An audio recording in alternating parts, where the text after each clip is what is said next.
Graça e paz, meus irmãos. Amém? Vamos abrir as nossas Bíblias no Evangelho de Mateus, capítulo 6.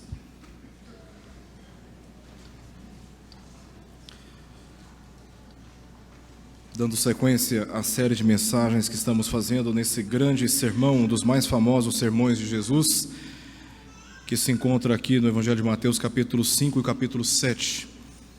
Hoje o texto que estaremos lendo se encontra no capítulo 6 de Mateus, versos 1 ao verso 4. O texto diz assim: Guardai-vos de exercer a vossa justiça diante dos homens, com fim de serdes vistos por eles. Doutra sorte não tereis galardão junto de vosso Pai Celeste. Quando, pois, deres esmola, não toques trombeta diante de ti, como fazem os hipócritas, nas sinagogas e nas ruas, para serem glorificados pelos homens. Em verdade vos digo que eles já receberam a recompensa.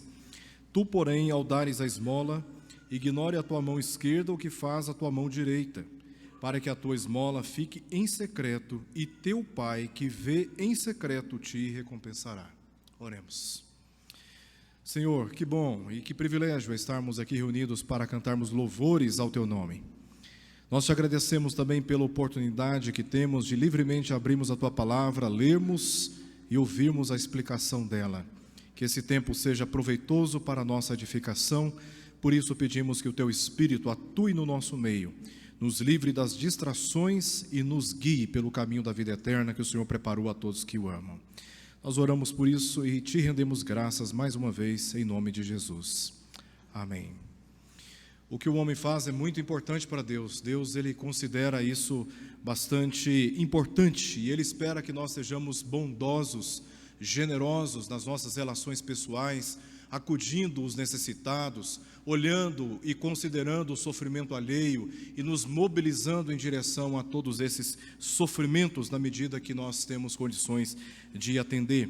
Mas algo muito mais importante do que simplesmente as nossas obras e aquilo que fazemos, que Deus considera é a motivação do nosso coração. Por que nós fazemos aquilo que fazemos? Isso para Deus, antes das nossas obras, é considerado mais importante ainda, porque possuímos um talento inigualável de usarmos a submissão à vontade de Deus como uma oportunidade de alimentar a nossa vaidade e cultivarmos a admiração dos homens. Jesus sabia como é fácil e natural fraudarmos a alta moralidade cristã com regras radicais, legais e baratas. Sabia como estamos propensos a substituir o amor pela piedade e pela santidade, pelo amor por uma reputação de piedade e de santidade. Nós nos pegamos tentados, vez por outra, a perdermos o foco, o verdadeiro foco da vida cristã, e usamos de recursos ensinados pela verdadeira religião para, no fim, provocarmos uma autopromoção nossa, quando o nosso dever maior e principal é de darmos glória a Deus. Os capítulos 6 e 7 se dividem basicamente em duas sessões. Se você observar rapidamente aí no texto da sua Bíblia, você vai perceber que o capítulo 6, do verso 1 até o verso 18, Jesus aqui está tratando daquilo que ele já enfatizou no capítulo 5, verso 20, como os seus discípulos deveriam exercer a justiça excedendo aquela que era praticada pelos escribas e fariseus. E Jesus, agora no capítulo 6, verso 1, ele volta a enfatizar aquilo que ele já tinha dito, depois daquelas ilustrações, 5 ilustrações que ele faz sobre os mandamentos mosaicos. A partir do capítulo 6, verso 19, até o capítulo 7, verso 29, encerrando esse grande sermão de Jesus, ele faz ali exposição de 7 temas, encerrando, portanto, este sermão. Essa divisão ela é bastante importante de ser observada, porque aqui no capítulo 6, versos 1 ao verso 18, nós estaremos tratando basicamente de 3 assuntos que os discípulos deveriam observar, como diz o início do capítulo 6, observar no tocante à prática da justiça. Eles não deveriam dar, não deveriam orar e nem deveriam jejuar. motivados pelo reconhecimento e aprovação dos homens, como os escribas e fariseus faziam. E essa divisão ela é bastante clara quando nós observamos o verso 2, que começa dizendo: quando, pois, deres esmola. Jesus trata aqui sobre a esmola. No verso 5 ele diz: e quando orardes, aí ele vai tratar aqui sobre a oração, até o verso 15. E no verso 16 ele volta novamente com essa repetição: quando jejuardes, e aí ele vai tratar sobre a questão do jejum, dos versos 16 ao verso 18. Então aqui Jesus está mais uma vez enfatizando aquilo que ele já tinha dito. Os discípulos deveriam cuidar para que eles não reproduzissem a justiça que era praticada pelos escribas e fariseus, que se preocupava muito mais com a aparência de piedade do que verdadeiramente por ela. Então, nessa passagem que nós acabamos de ler, capítulo 6, verso 1 ao verso 4, o nosso objetivo aqui será expor o cuidado que necessitamos ter para com a vida cristã, tendo como foco a vontade de Deus e não a vontade dos homens. Não a vontade dos homens. E eu estou dividindo esta passagem em 3 partes. No verso 1, Jesus faz uma advertência aos seus discípulos. No verso 2, ele expõe o motivo errado que os seus discípulos poderiam ter de buscar o reconhecimento humano. E ele conclui nos versos 3 ao verso 4, expondo o motivo correto, que é de buscarmos o reconhecimento de Deus, mesmo quando os homens não nos dão reconhecimento sobre aquilo que praticamos. Então, começando pelo verso 1, nós lemos o seguinte: a advertência que Jesus faz é a seguinte: guardai-vos de exercer a vossa justiça diante dos homens, com o fim de serdes vistos por eles, doutra sorte não tereis galardão junto de vosso Pai celeste.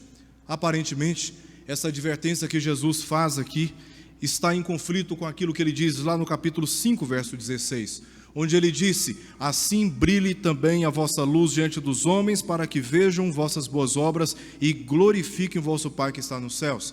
Só que no verso 1 do capítulo 6 ele diz que aquilo que é feito não deve ser feito a fim de provocar o reconhecimento dos homens. O que Jesus está querendo dizer aqui no verso 6? Ele está entrando em contradição? Certamente não. O contexto do capítulo 5, verso 16, mostra uma preocupação de Jesus sobre o risco que os seus discípulos tinham de, em busca da omissão, por causa do contexto da perseguição, deixar de praticar as obras que provocariam nos homens o reconhecimento da glória de Deus. Então, por causa dessa tentação, por causa desse risco, então Jesus está aqui dizendo para os seus discípulos que eles deveriam praticar obras pelas quais os homens, vendo o brilho dessas obras, glorificassem a Deus. Já no capítulo 6, verso 1, o contexto aponta para uma outra direção, a direção daquela que os escribas e fariseus estavam buscando, que é de usar dessas justificativas para trazer glórias para si. E é por isso que Jesus adverte os discípulos contra o risco de enveredarem pelo mesmo caminho. Então, um extremo é o extremo da omissão. Para evitar a perseguição, eu não dou testemunho de Cristo, então eu me calo. Jesus disse: não, vocês devem praticar obras pelas quais os homens, vendo, glorifiquem a Deus. O outro extremo é o extremo de praticar obras piedosas, obras de santidade, mas com a motivação de adquirir dos homens, de obter dos homens, de receber dos homens o reconhecimento, mesmo que esse reconhecimento não seja dado a Deus em primeiro lugar. Então, é bem certo que fazer obras e boas obras é algo que é positivo, e Deus requer isso de todos os cristãos. Enquanto isso, nós temos a necessidade de entender que é pecaminoso fazer essas obras para que as pessoas, vendo, nos glorifiquem e entendam que nós somos realmente dignos de adoração. Pelo contrário, nós não somos dignos de nada, nós não somos merecedores de nada. Tudo que temos, tudo que fazemos é por causa da graça e da misericórdia de Deus que atua em nós. Se não fosse por essa graça, nós jamais seríamos capazes de fazer alguma coisa. E os homens precisam ver isso. As pessoas em nossa volta precisam reconhecer pelas nossas boas obras que Deus é digno de receber adoração. e nós não somos autorizados a usurpar a glória que pertence somente a Deus. Aqui no verso 1, Jesus começa dizendo: guardai-vos de exercer. Jesus está querendo dizer o seguinte: vigiem os seus procedimentos, observem a maneira como vocês agem, a maneira como vocês atuam nos relacionamentos, vigiem os seus corações, para que não sejam guiados por motivações erradas. Esta advertência foi acompanhada por uma promessa que se encontra no final, de que assim procedendo com cautela, vigiando para que a glória seja dada sempre a Deus, então receberiam o galardão. De outra sorte, não receberiam o galardão. Isso é bastante claro. O que é o galardão? Quando nós morrermos e enfrentarmos, a morte, e estivermos com o Senhor no gozo do Pai, ali não haverá mais possibilidade do pecado, não haverá mais motivo para a tristeza, não haverá mais nenhuma possibilidade de enfermidades, nenhuma ansiedade por dívidas. Tudo já terá passado, todas as nossas fadigas terão passado. Na presença de Deus, nós teremos todas as nossas necessidades supridas por estarmos na presença plena de Deus. O que poderia ser acrescentado nesse estado da existência humana, que poderia dar um gozo, uma alegria, um prazer adicional? Por isso, há tanta discussão no meio teológico sobre o que seria o galardão. Especulações das mais diversas existem, mas olhando especificamente para o contexto que nós estamos tratando aqui, certamente esse galardão que Jesus está prometendo é aquele reconhecimento contrário ao reconhecimento que os escribas e fariseus estavam buscando por parte dos homens. No verso 2, diz que eles estavam atuando como eles estavam atuando, em busca de serem glorificados pelos homens. Então, a natureza dessa glória é uma natureza provisória que os homens podem oferecer. Contra esta glória, esta honra, esse reconhecimento, essa aprovação pública e humana, Deus promete dar um reconhecimento, uma aprovação àqueles que andam nos seus caminhos, observando as suas leis. Então, que galardão é esse? Observando o contexto, sem dúvida alguma, se trata aqui de uma aprovação, de um reconhecimento divino. Ou seja, nada será mais prazeroso e recompensador que ser aprovado por Deus, enquanto nada será mais terrível que ser reprovado por Ele no dia do juízo final. Será maravilhoso quando após a morte ouvirmos do nosso Criador: foste fiel no pouco, sobre muito te colocarei. Entra no gozo do seu Senhor. Agora, ai daqueles que naquele dia ouvirem: malditos, apartai-vos de mim, porque nunca vos reconheci. Aqueles que buscam o reconhecimento dos homens, mas aqui Jesus está advertindo os discípulos para que busquem o reconhecimento de Deus, mesmo quando os homens não reconhecem a natureza e a motivação das suas obras. O verso 2, Jesus segue esse pensamento, entrando agora num detalhe: que motivação errada pode e poderia conduzir os seus discípulos. O verso 2 diz: quando, pois, veja que essa conjunção nos remete àquilo que foi dito antes, quando, pois, deres esmola, não toques trombeta diante de ti, como fazem os hipócritas, nas sinagogas e nas ruas, para serem glorificados pelos homens. Em verdade vos digo que já receberam a recompensa. Existe um motivo errado para fazer o bem. Nem todo bem é bem. Existe um mal ao fazer o bem, quando ao fazê-lo somos guiados por motivações erradas. E aqui Jesus chama a atenção justamente para o risco destas práticas mal motivadas. Primeiro, ele começa dizendo o seguinte: não toques trombeta diante de ti, ou seja, não promova glória a si mesmo. Esse não é o nosso dever como cristão. Não é o meu dever e não o seu dever de usarmos o nome do Senhor para promover a nossa reputação.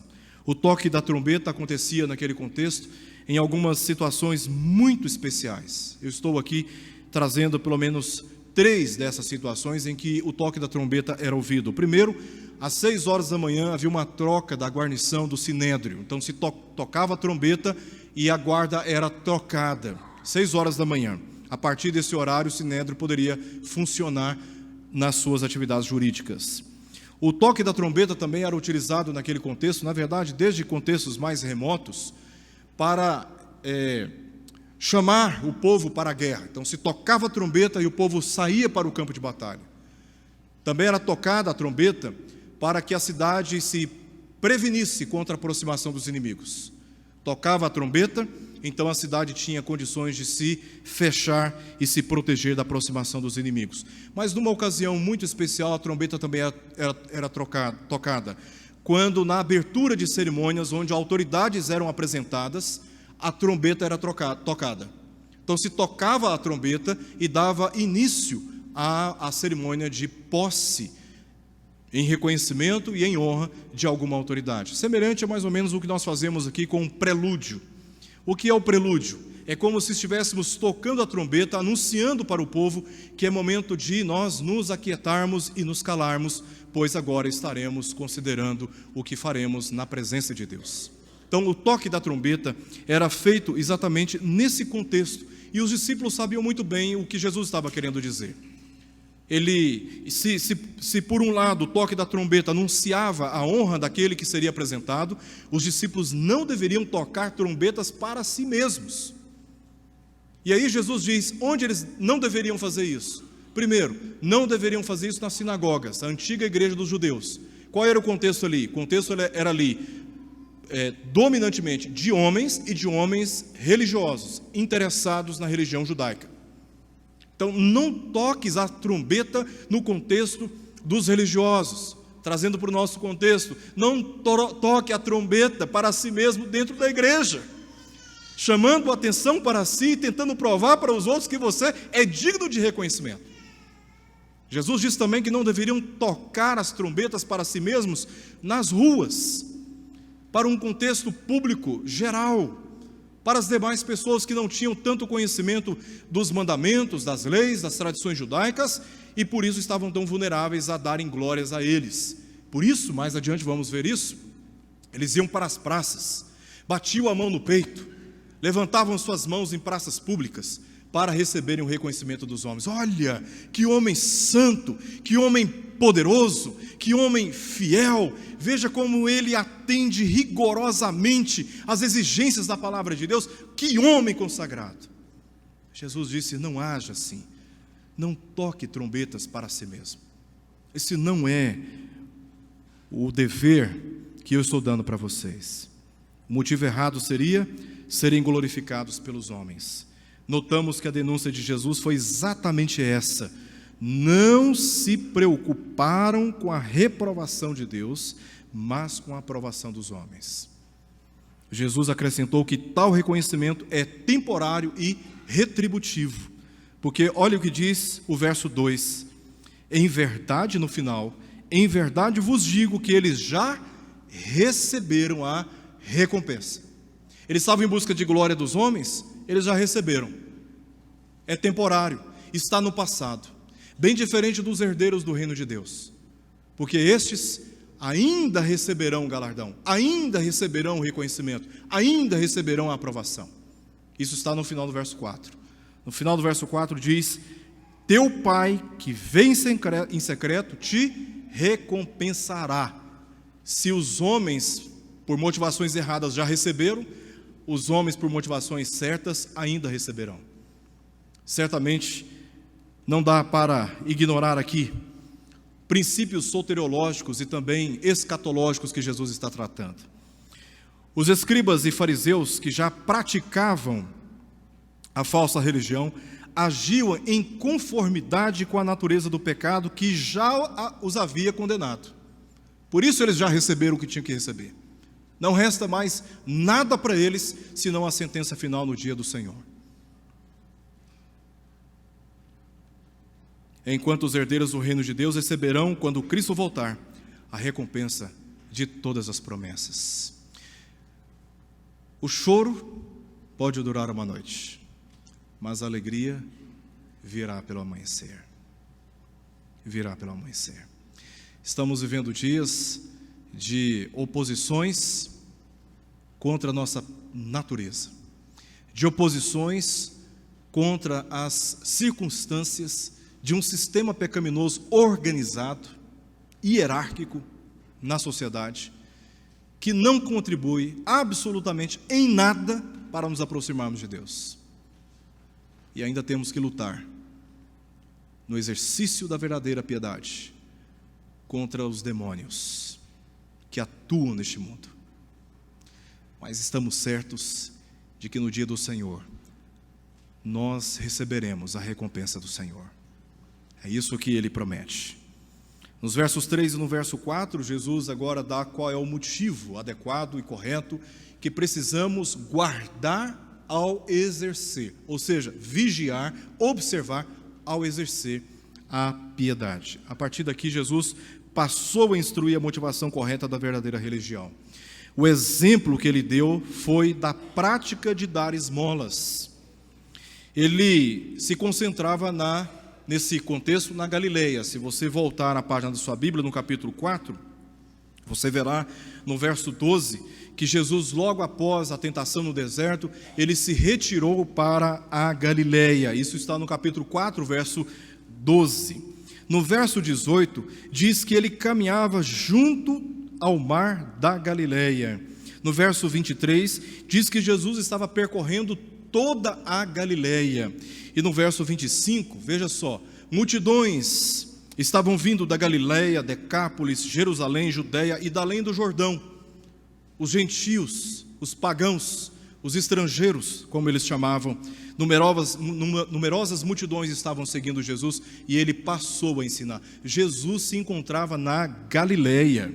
E ali na Galileia, considerada a região mais pobre da Palestina, que se encontrava ao norte da Palestina, ali havia inúmeros doentes, desabrigados, famintos, sedentos, encarcerados com as suas famílias desassistidas e pedintes por toda parte. Como toda região pobre, muitos que não conseguem se manter vão para as ruas em busca de ajuda. E então, dar esmolas era uma iniciativa necessária para diminuir os sofrimentos de muitos. E os escribas e fariseus faziam isso. Como diz o verso 2, quando, pois, deres esmola, não toques trombeta diante de ti, como fazem os hipócritas. Os escribas e fariseus, eles davam esmolas, mas eles faziam uso desta situação, aproveitando do sofrimento alheio para alimentarem a vaidade dos seus próprios corações e da falsa religiosidade. Mas aqui no verso 3, Jesus claramente exige dos seus discípulos que, ao darem esmolas, eles observassem algumas motivações em seus corações. Primeiramente, o verso 3 diz que os discípulos deveriam dar as suas esmolas de modo indiscriminado. Olha o que diz o verso 3. Tu, porém, ao dares a esmola, ignore a tua mão esquerda o que faz a tua mão direita. Ignore. Não fique guardando isso como se fosse um troféu. Não fique selecionando quem ajudar. Escolhe aqueles que têm condições de lá na frente de te retribuir o favor oferecido. Não façam isso. Ignore a tua mão esquerda o que faz a direita. Dê de modo indiscriminado. Não dê atenção ao que faz ou poderia fazer. Apenas haja pela compulsão interior de dar e ajudar por amor sincero e também por interesse genuíno na necessidade alheia. Isso é importante dizer, porque de outra maneira nós estaríamos considerando os nossos interesses antes dos interesses dos outros. Então nós temos que considerar primeiramente o interesse dos outros antes dos nossos. Jesus advertiu os fariseus em Lucas capítulo 11, verso 41, com essas palavras: antes dá esmola do que tiverdes, e tudo vos será limpo. E também advertiu os discípulos no capítulo 12, versos 33 a 34, com essas palavras: vendei os vossos bens e dai esmola, fazei para vós outros bolsas que não desgastem, tesouro inextinguível nos céus, onde não chega o ladrão, nem a traça consome, porque onde está o vosso tesouro, aí estará também o vosso coração. E a última instrução que ele dá se encontra no verso 4. Os discípulos deveriam dar sob o critério do sigilo. Veja o que ele diz no verso 4. Para que a tua esmola, é o motivo que ele acrescenta aquilo que ele disse no verso 3, fique em secreto, e o teu pai, que te vê em secreto, é ele quem te recompensará. Então Jesus está aqui instruindo os seus discípulos a darem sigilosamente, não chamando a atenção dos outros para os atos de misericórdia, fugindo intencionalmente do reconhecimento público, porque Deus é testemunha da causa da obediência, da motivação, e nada lhe passa desapercebido. Ele é o galardoador de todos os que assim procedem. Ninguém ficará sem ser abençoado. Ninguém ficará sem ser abençoado. Mesmo quando os homens não dão reconhecimento, mesmo quando os homens não dão algum benefício por aquilo que fazemos, Deus é testemunha. E basta para nós que Ele seja testemunha. Basta para Deus, para nós, que Deus seja testemunha dos nossos atos de misericórdia. Eu quero concluir essa mensagem trazendo aqui 3 conselhos para todos nós. Primeiro, devemos andar em conformidade com a palavra de Deus. Os escribas e fariseus, como nós lemos aqui nos versos 43 ao verso 48, eles foram capazes não apenas de corromperem, fraudularem a interpretação das Escrituras, como eles chegaram à ousadia, à petulância de acrescentarem uma informação que não constava nos decretos mosaicos. Tudo isso para acomodarem a palavra de Deus às suas ambições egoístas e carnais e pecaminosas. Do contrário, os discípulos de Cristo devem andar em conformidade com a palavra de Deus, mesmo quando, agindo assim, os homens lhes perseguem. É isso que ele diz aos seus discípulos nos versos 13 ao verso 16, no contexto da perseguição.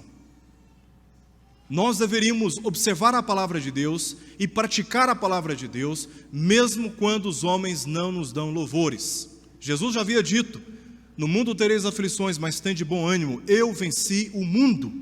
Porque viver nos caminhos do Senhor e andar nos seus passos exige de nós uma autoconfrontação em primeiro lugar. Nós somos pecadores, a palavra de Deus é santa, e não tem como andar nos caminhos do Senhor sem que sejamos confrontados por ela, sem que as nossas motivações e os nossos interesses sejam confrontados, e sejamos muitas vezes tomados pelo medo, tomados pela insegurança, de que em dado momento vai nos faltar alguma coisa. Não! Deus é Senhor da nossa vida, e se Ele diz, vá por esse caminho, ande por esse caminho. Não se permita intimidar por aquilo que as pessoas falam a seu respeito, porque a motivação do crente verdadeiro não é de viver a vida cristã para agradar A ou B, mas para agradar o Senhor. Lembre-se que Deus não nos recompensa pela extensão ou quantidade das nossas obras, mas pela fidelidade à sua palavra. É isso que Ele requer de todos nós, que sejamos encontrados fiéis. Foste fiel no pouco, sobre muito te colocarei, entra no gozo do seu Senhor.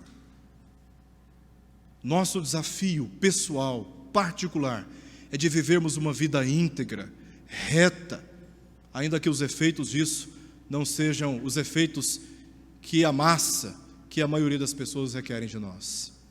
Temos que viver uma vida justa. Em segundo lugar, devemos fugir da motivação de buscar reconhecimento. Muitos de nós somos flagrados pela nossa própria consciência de estarmos agindo sinceramente pela motivação do que o outro vai pensar. E nesse sentido, nós evitamos, muitas vezes, de orar em público, porque tememos o que as pessoas vão pensar a nosso respeito. Nesse sentido, nós deixamos de falar do Evangelho para as pessoas, porque tememos o que as pessoas vão pensar a nosso respeito. E o que elas vão fazer em retribuição também. Nesse sentido, nós acabamos acomodando a nossa vida às preferências de um mundo caído, quando somos chamados para sermos sal e luz deste mundo. E sal e terra, sal e luz, são propriedades totalmente diferentes, que não podem ser misturadas com a terra e com o mundo. Metáforas que Jesus usa nos versos 13 ao verso 16, para se referir a essa sociedade caída no pecado. Então, se você se acomodar aos padrões deste mundo, se você acomodar a sua vida às opiniões favoráveis deste mundo, os homens vão te recompensar com admiração, os homens vão te recompensar com favores, com privilégios, mas você vai violar sua consciência diante de Deus. Você vai violar sua consciência de Deus. Os jovens da nossa igreja jamais deveriam deixar o culto e trocar o culto público para se envolver em ambientes onde o propósito não é missionário e não é dar glórias a Deus, mas é promover a sensualidade, a carnalidade, o mundanismo, e alimentar a consciência com informações e experiências que vão macular a boa consciência cristã. Todos nós deveríamos cuidar para que a nossa vida neste mundo não seja confundida com ele. A nossa motivação, em primeiro lugar, é de buscar o reconhecimento e a aprovação de Deus. E nesse sentido, se você tem cargo ou não tem cargo, isso é o que menos importa. Se você foi eleito ou não foi eleito, isso é o que menos importa. O que importa é que você e eu sejamos guiados, impulsionados pelo amor que nós temos pelo nosso Senhor, pelo respeito que nós temos por Ele, pela Sua Santa Palavra. Em terceiro e em último lugar, somos encorajados por essa palavra também, a darmos generosamente, a sermos generosos, a reduzirmos o sofrimento daqueles que estão desprovidos de alguma coisa, sermos prontos, dispostos e rapidamente agirmos na direção de amenizar um pouco do sofrimento das pessoas que estão em nossa volta. Deveríamos literalmente enfrentar o nosso coração contra o amor às riquezas, porque Jesus diz para os discípulos que eles deveriam dar, mas dar com a motivação certa.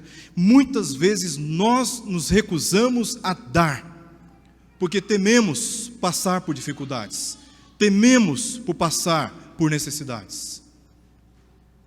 E deveríamos aprender com Jesus a nos libertar da avareza. O problema não é o dinheiro, mas o amor, muitas vezes, que nós dedicamos a ele. E quando nós nos apegamos ao dinheiro, dificilmente conseguimos andar nos passos de Cristo, porque nos passos de Cristo aprendemos a ser generosos, aprendemos a ser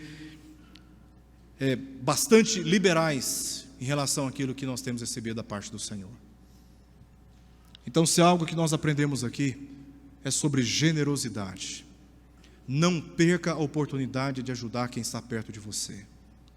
Não perca a oportunidade de doar de você, daquilo que você tem tido e recebido da parte do Senhor.